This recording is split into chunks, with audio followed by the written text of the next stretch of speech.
Selamat pagi Bu, salam sejahtera untuk kita semua. Terima kasih atas waktu dan kesempatan yang telah diberikan kepada saya. Perkenalkan, nama saya Alvina Wilisa Fitri dari PKK 5 semester pertama. Di sini saya akan mempresentasikan hasil makalah saya yang berjudul Faktor-faktor yang mempengaruhi berkembangnya masalah pendidikan. Kita lihat yang bagian pertama, yaitu latar belakang. Pendidikan di Indonesia masih dikatakan tertinggal dengan negara-negara lainnya. Sistem pendidikan harus memiliki sistem yang baik, sehingga menghasilkan output yang bermutu. Sebuah prestasi belajar dari setiap murid tentu akan mempengaruhi dalam sebuah pendidikan di negara itu. Nah, prestasi belajar dari setiap murid tentu tidak akan dicapai tanpa ada kerjasama antara pelaku pendidikan yang baik. Nah, sebuah prestasi belajar yang baik tentu bukan hanya dilihat dari nilai akademiknya saja, namun juga dilihat dari nilai akhlak, nilai moral siswa tersebut. Nah, pendidikan merupakan suatu hal yang sangat penting dan tidak dapat dipisahkan dari kehidupan seseorang, baik di dalam lingkungan keluarganya, di lingkungan masyarakatnya, dan di lingkungan negara. Nah, sedangkan negara Indonesia sebagai negara berkembang dalam pembangunan membutuhkan sumber daya manusia yang dapat diandalkan atau manusia-manusia yang berkualitas. Kemudian kita lanjut ke bab 2. Nah, secara garis besar, masalah pokok pendidikan khususnya di Indonesia yaitu yang pertama, bagaimana semua warga negara dapat menikmati kesempatan berpendidikan atau bersekolah. Jadi setiap dari kita yaitu berhak menikmati kesempatan untuk belajar. Yang kedua, bagaimana pendidikan dapat memberi peserta didik dengan keterampilan kerja sehingga dapat terjun ke dalam kehidupan masyarakat atau kehidupan di dunia kerjanya. Adapun faktor-faktor yang mempengaruhi berkembangnya masalah pendidikan di Indonesia yaitu perkembangan iptek dan seni, dan pertumbuhan penduduk serta aspirasi masyarakat, dan yang terakhir yaitu keterbelakangan budaya dan sarana kehidupan. Mari kita lihat satu persatu mengenai penjelasan mereka ini. Yang pertama yaitu faktor yang pertama yaitu perkembangan iptek dan seni. Kita lihat dulu apa itu perkembangan iptek. Nah, terdapat hubungan yang erat antara pendidikan dengan iptek. Ilmu pengetahuan merupakan hasil eksplorasi secara sistem dan terorganisasi mengenai alam semesta. Sedangkan teknologi adalah penerapan yang direncanakan dari ilmu pengetahuan untuk memenuhi kebutuhan hidup masyarakat. Nah, jadi itu tadi penjelasan mengenai perkembangan iptek. Kita lihat yang bagian B yaitu perkembangan seni. Kesenian merupakan aktivitas berkreasi manusia, baik itu secara individu maupun kelompok. Dilihat dari segi tujuan pendidikan, yaitu terbentuknya manusia seutuhnya, aktivitas kesenian mempunyai andil yang besar karena dapat mengisi perkembangan dominan efektif, khususnya emosi yang positif dan konstruktif, serta keterampilan di samping domain kognitif yang sudah digenapi melalui bidang studi lain. Nah, jadi itu tadi penjelasan mengenai perkembangan seni. Sekarang mari kita lihat faktor yang kedua yaitu laju pertumbuhan penduduk. Nah, di faktor ini ada dua bagian yaitu pertumbuhan penduduk dan penyebaran penduduk. Mari kita dengarkan satu persatu penjelasan mengenai pertumbuhan penduduk.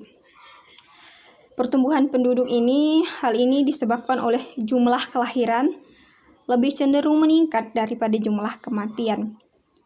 Sehingga dengan bertambahnya jumlah penduduk, maka penyediaan sarana dan prasarana serta komponen penunjang terselenggaranya pendidikan itu harus ditambah. Dan ini menyebabkan beban pembangunan nasional menjadi bertambah dan terjadi permintaan akan fasilitas pendidikan yang meningkat. Nah, jadi ini permintaan fasilitasnya, kemudian pembangunan nasionalnya juga menjadi bertambah dengan adanya pertumbuhan penduduk yang sangat pesat, menuntut untuk adanya sarana dan prasarana yang semakin bertambah. Kemudian yang bagian B kita lihat yaitu penyebaran penduduk.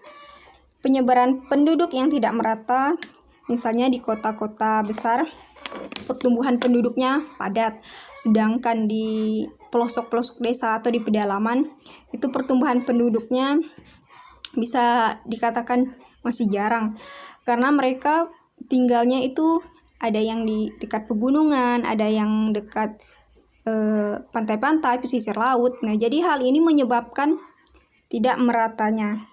Nah, sedangkan di jumlah desa, jumlah penduduknya pelosok itu belum terlalu banyak atau terpisah-pisah. Jadi, hal ini menimbulkan kesulitan dalam penyediaan dan penempatan guru. Nanti penyediaan gurunya juga masih kurang, menempatkan gurunya juga susah. Jadi ini yang menyebabkan mempengaruhi faktor pendidikan juga. Nah, jadi itu adalah penjelasan tentang penyebaran penduduk. Kita lanjut yang faktor yang ketiga yaitu aspirasi masyarakat.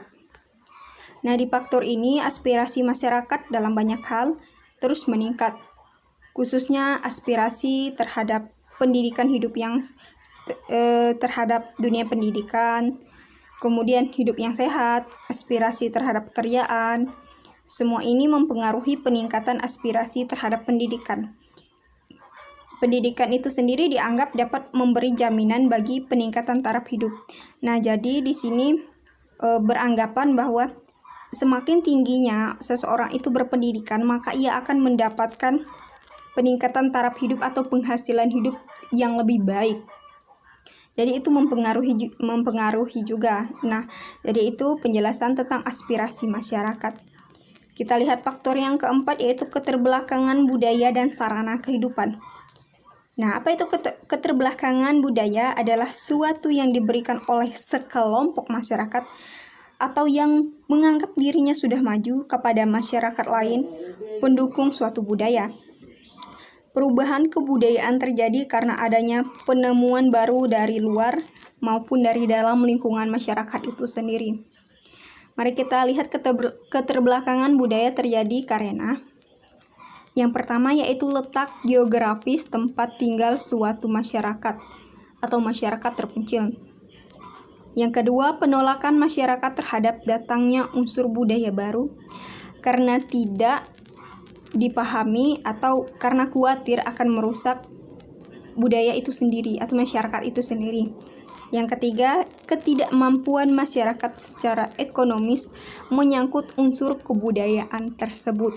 Nah, jadi itu penjelasan tentang keterbelakangan budaya dan sarana kehidupan. Nah, adapun kesimpulan yang dapat diambil dari makalah saya ini, yang pertama yaitu dalam usaha pemerataan pendidikan, diperlukan pengawasan yang serius oleh pemerintah, bukan hanya anggaran, tetapi sarana dan prasarananya. Kemudian yang kedua, pendidikan dalam kurung yaitu dengan bidang terkait, dalam usaha pengendalian laju pertumbuhan penduduk sangat diperlukan. Nah, tadi sudah dijelaskan oleh saya, lajunya pertumbuhan penduduk itu mempengaruhi. Kemudian yang ketiga yaitu pelaksanaan program belajar dan mengajar dengan inovasi baru perlu diterapkan. Berarti dunia pendidikan itu terus berinovasi ke depan supaya mutu pendidikan di Indonesia itu semakin maju. Kemudian yang keempat, mutu pendidikan dapat terlaksana jika ada pendidik yang profesional. Artinya mutu pendidikan itu akan semakin bagus jika kita memiliki tenaga pendidik yang berkualitas, yang makin maju, yang mendidik siswanya itu dengan sungguh-sungguh. Jadi itu kesimpulan yang dapat saya ambil dari makalah ini. Nah, adapun saran yang dapat saya berikan yaitu mempengaruhi saran makalah yang mempengaruhi pendidikan di Indonesia, yaitu dilakukan perubahan. Perubahan apa? Perubahan yang lebih mengarah pada kurikulumnya yang berbasis kompetensi terhadap perkembangan ilmu pengetahuan dan teknologi. Nah, pada kurikulum ini yang mana kita tahu bahwa perkembangan ilmu pengetahuan dan teknologi itu sangat pesat. Jadi diperlukan untuk kita orang-orang yang handal. Nah, perlunya ditingkatkan kualitas pendidikan dalam usaha meningkatkan mutu pendidikan dan dapat melakukan metode baru dalam pelaksanaan pembelajaran. Nah, itulah saran dari saya. Demikian hasil presentasi dari saya. Jika ada kata-kata yang kurang berkenan, saya mohon maaf. Terima kasih dan salam sejahtera untuk kita semua.